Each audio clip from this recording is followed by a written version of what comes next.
So hello guys, welcome on our channel. तो आज हम बात करने वाले हैं question number 3 WCM working capital management के बेरनाक मॉडल के बारे में। तो क्वेश्चन क्या कह रहा है? It is a normal for financial manager to place great importance on the cash budget in determining the desirable cash holding for a company. ये जो फाइनेंशियल मैनेजर होता है उसके लिए ग्रेट प्लेस इंपॉर्ट करता है क्या? कैश बजट, जो कि डिटरमाइन करता है कि उसको कंपनी में कितना कैश डिज़ायरेबल मतलब कितना नीडेड कैश है वो रखना है। तो इस चीज़ को जो बेर्नाक मॉडल है उसने, जो बेर्नाच की अप्रोच है, जो मॉडल है, उसने किस तरीके से डेवलप किया इस मॉडल को और किस तरीके से सूटेबल है कंपनीज के ऑप्टिमल कैश बैलेंस के लिए। तो इसके आंसर में क्या रहेगा कि बर्नाक जो है उसने एक मॉडल प्रपोज किया था जो डिटरमिन करता है कि ऑप्टिमल कैश बैलेंस इसको कंसिडर करते हुए फाइनेंशियल फैक्टर्स को, जो भी कंपनी के फाइनेंशियल फैक्टर है जैसे इनफ्लो हो गया, आउटफ्लो हो गया, उस चीज़ को। तो उसने आगे ये कहा भी है, his approach focused on balancing cash inflow and outflow to maintain liquidity without holding excessive cash reserve। कि बिना एक्सेसिव कैश को रिजर्व में रखे हुए हमें इनफ्लो और आउटफ्लो का बैलेंस को फोकस करना चाहिए, जिससे कि अपनी लिक्विडिटी मेंटेन हो सके। उसके की कंपोनेंट्स क्या कहते हैं बर्नाक मॉडल के? ट्रांजेक्शन मोटिव होता था कि अगर अपन होल्डिंग कैश को होल्ड करेंगे रूटीन ऑपरेशनल एक्सपेंसेस के लिए, तो वो फ्लो करता रहेगा तो अपनी होल्डिंग कॉस्ट नहीं आएगी। प्रिकॉशनरी मोटिव क्या रहता है कि अपन को होल्ड कैश किस लिए होल्ड करना चाहिए? कैश अनएक्सपेक्टेड एक्सपेंसेस हो गए, जैसे इमरजेंसीज हो गए, इकोनॉमिक डाउन टर्न्स हो गए, इन्फ्लेशन हो गया, इस तरीके से। स्पेक्यूलेटिव मोटिव क्या हो गया? कभी अपन को एडवांटेज आ गई, क्या चीज़ का एडवांटेज आ गई कि इन्वेस्टमेंट अपॉर्चुनिटीज की। आज हमें पता लगा कि कहीं ABC एनालिस कंपनी है, उसमें इन्वेस्टमेंट करने से हमें प्रॉफिट हो सकता है, तो इस वजह से।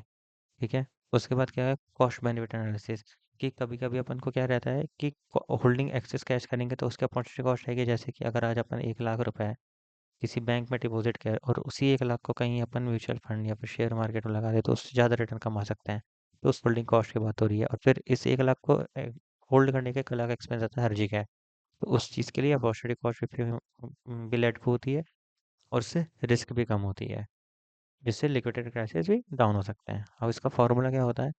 ये जो मटेरियल में अपन पढ़ते हैं, मटेरियल कॉस्टिंग में, अगर आपको याद हो तो EOQ मॉडल पढ़ते थे अपन, जिसका फॉर्मूला 2 × A × O/C का रूट। ये उसके बेस पे काम करता है पूरा के पूरा। तो जहाँ पर C* से अपन ऑप्टिमल कैश बैलेंस को डिटरमाइन करते हैं, D से क्या करते हैं?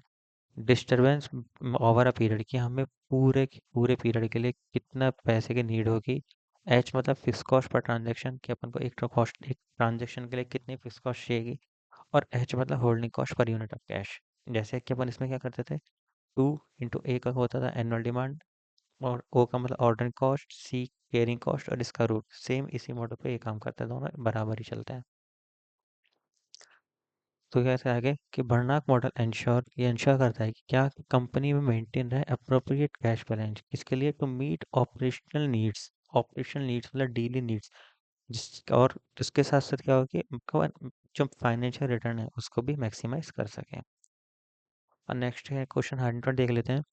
What do you mean by receivable management? What are the 5 traditional Cs the financial manager might consider in evaluating the creditworthiness of a potential customer?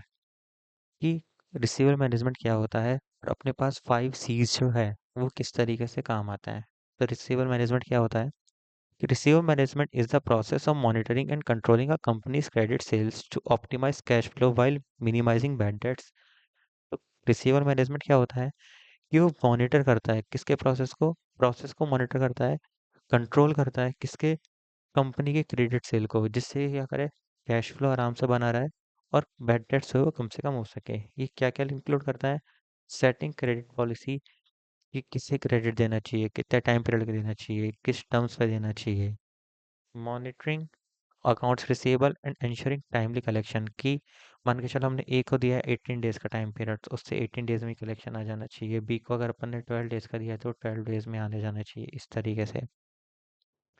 Implementing collection strategies for overdue payments, अगर इनमें से कोई भी पैसा नहीं देता है तो हम उसके लिए किस तरीके से अपने एक्शन ले सकते हैं जिससे कि अपना पैसा टाइम टू टाइम बेसिस पे रिसीव हो सके। अब 5 C's क्या होता है?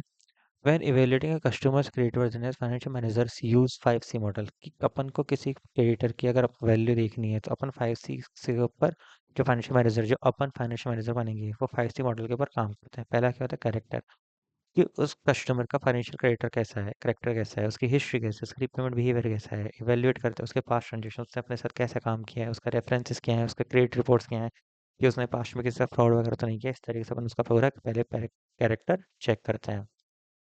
उसके बाद उसकी कैपेसिटी कितनी है, कि what is the capacity the customer's ability to repay the credit, उसकी रीपे करने की क्रेडिट कैसी है। असेस करते हैं कि इससे उसके इनकम स्टेटमेंट, उसके financial resources, cash flow analysis से कंपनीज के अंडर जो होता है ये इजीली होता है। और अपन कंपनीज के थ्रू बात करें, कंपनीज के अंदर बात करें, तो इन चीज़ों को निकालना बहुत ईजी रहता है, कि सारे के सारे डाटा जैसे फाइनेंशियल रिपोर्ट्स में पहले ही अपने फिल किया जाता है।